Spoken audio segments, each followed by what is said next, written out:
How do you avoid codependency when you are in a master-slave relationship? I'm going to drop the principle in a contrast, and then we gonna light it on fire.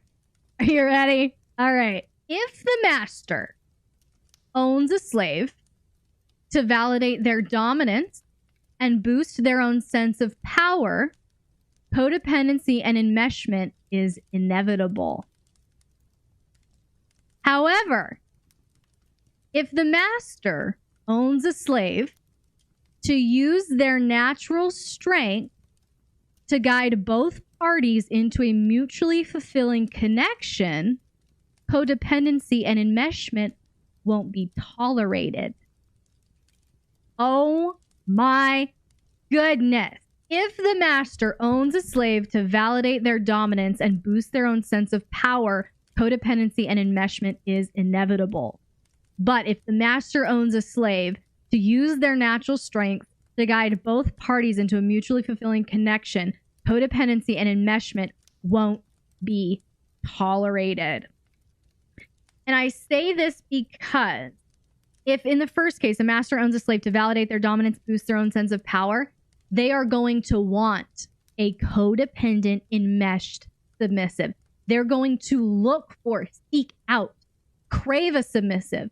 That if the dominant is unhappy, the submissive is unhappy. The dominant's going to want that level of constant jumping to please the dominant, and they'll call it submission. Okay? They're going to want the check-ins. They're going to want, I need you, I need you, I need you. I can't make any decisions without you. They're going to want that and crave that because they're wanting to get that feeling of power from an external source. This is a very powerless dominant. Okay? And so, yeah, they are going to invite codependency and enmeshment because that is what's going to boost their sense of power, their sense of authority, their sense of ego. Okay? But if in the second case, the master owns a slave to use their natural strengths, both dominant and submissive's natural strengths, to guide both parties into a mutually fulfilling connection, codependency and enmeshment won't be tolerated because it will kill the goal. It'll kill the goal. Because a mutually fulfilling connection is two separate coming together. Okay, get ready. Because I'm about to go deeper. You ready? You ready? We're going to go deeper. Enmeshment and connection won't be tolerated in a healthy connection because a healthy connection is unity. A healthy connection, unity, is two wholes coming together. Listen, enmeshment erases identity by seeking unity through annihilation of self. You all.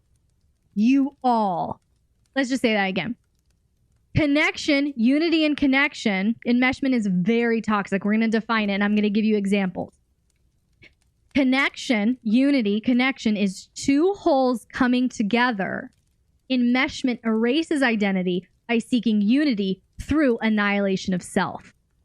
In both cases, we end up with oneness. But in enmeshment, someone's identity has to die. It's incredibly toxic. It's incredibly toxic. So let me define codependency. Let me define enmeshment. And then I'm going to give you practical examples. Okay? I would never want that for myself. But here's the thing. If you felt so insecure, so powerless, had no sense of authority, that the only way you could ever feel powerful is if someone said, yes, you are my everything. Please own me. Please control my life. I will serve you. I will do whatever you want. And if you're in a bad mood, I'll be in a bad mood. And if you're in a happy mood, I'll be in a happy mood. And I'll constantly jump through all of these hoops to please you and serve you and show you and worship you, show you how powerful you are. It exists way more than you all think. And if you don't know that, you've had it good. You've had it good. That is the rule, not the exception, which is why I have a job. So codependency is a state of mutual dependence between two people, specifically where one partner emotionally relies on support and care from another. Okay? Now, enmeshment, there's a lot of examples of it, but I kind of put my own definition together based on what I've observed. Okay? So you can disagree, but this is like my definition of consent. I'm looking at this like this is a damn good definition because this sums it up. Okay? You can disagree with me. That's fine. But here's my definition of enmeshment. The prevention or removal of personal expression, individual identity, emotional autonomy, and or physical privacy. That's enmeshment. That's enmeshment. The prevention or removal of personal expression, individual identity, emotional autonomy, and or physical privacy. Okay?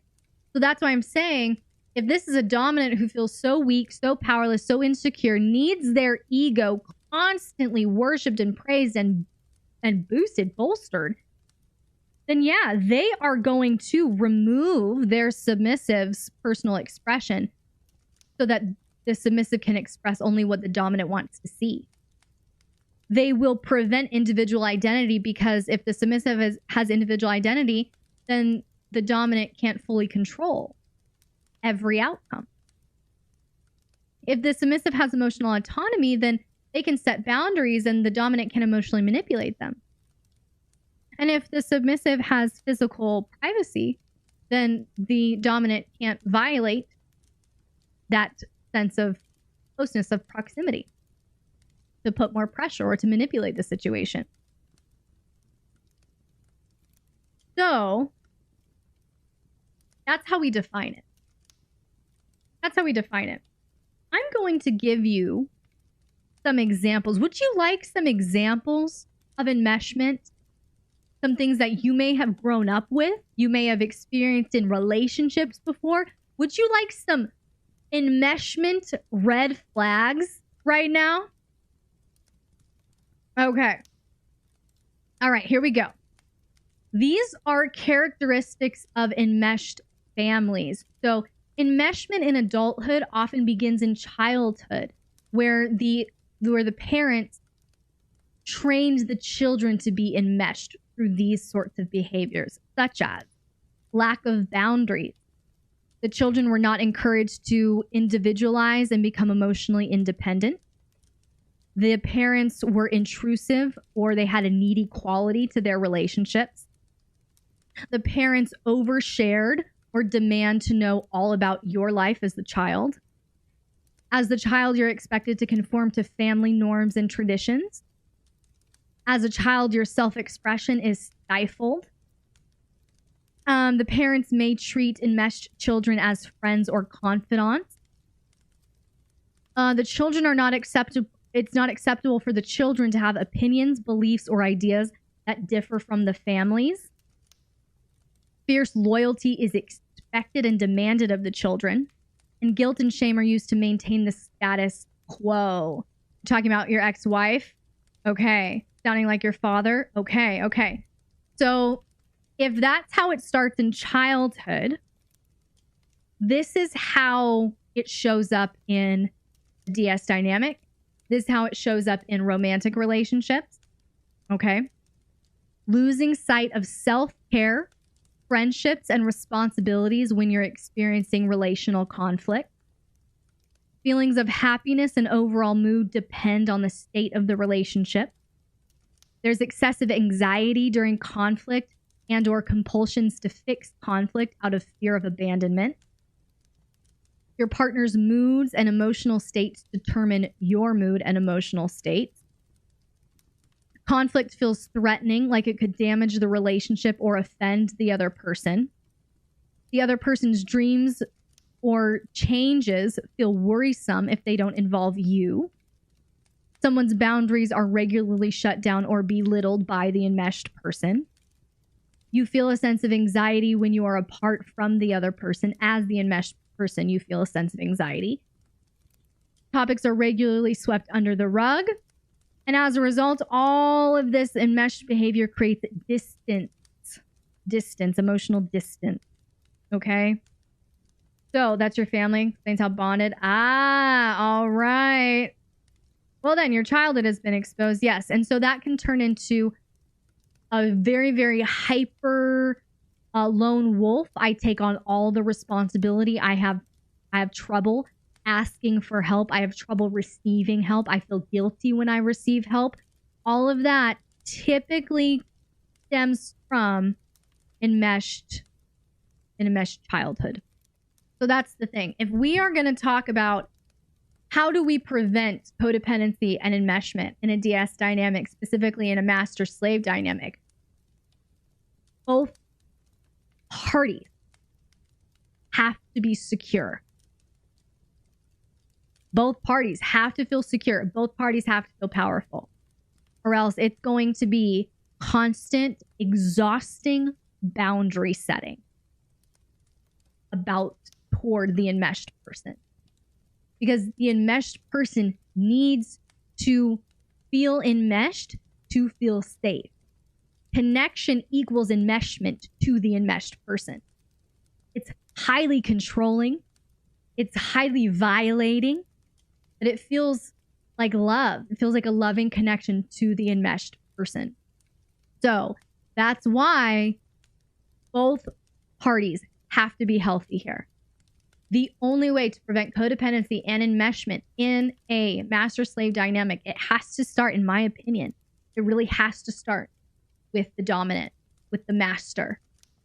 They have to be so full of power, authority, and security that they won't tolerate codependency and enmeshment.